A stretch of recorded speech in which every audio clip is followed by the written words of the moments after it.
zone.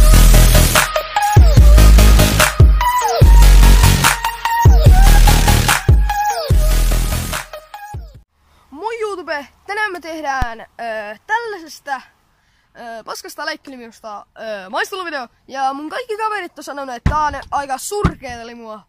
Ja mä haluaisin antaa Artulle vielä tästä tällaisia mielipidekysymyksiä, että miksi sä oot laittanut sun somet tähän? Eli tässä on Artun somet. Ja no tää kuva on kyllä ihan hieno, mun niinku... Joo, mä oon juonut tästä jo vähän. Koska tää meni pari kertaa tää video pilalle, niin mä aloitin tän uudelleen koko ajan. Ja tän makuinen on trooppiset hedelmät. Ja mä en kauheasti tykkää niinku trooppisista hedelmöistä. Ja tässä on niinku aineessa siis no kaikki tällaisia normilimuun. Ja sit tässä on mangon ja passionin makuinen virvoitusjuoma.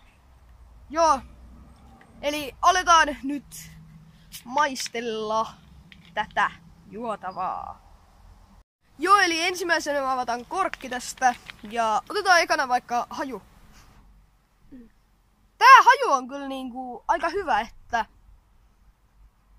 joo, tuoksu on kyllä tosi hyvälle ja valmistettu Suomessa.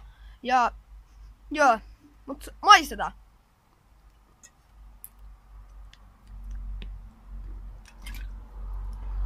On kyllä ihan hyvä, että ei tätä nyt niinku juoda kauheasti. Mut kyllä tää niinku ihan juomakelpoista on. Että joo.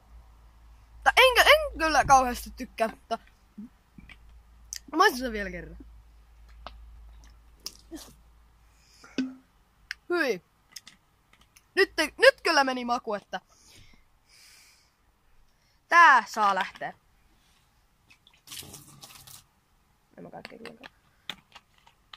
Mutta joo.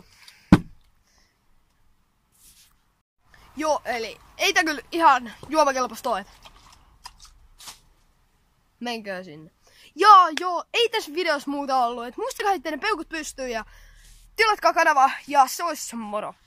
Ei tää kyllä ihan juomakelpoista. Tykkääksä? En mäkään.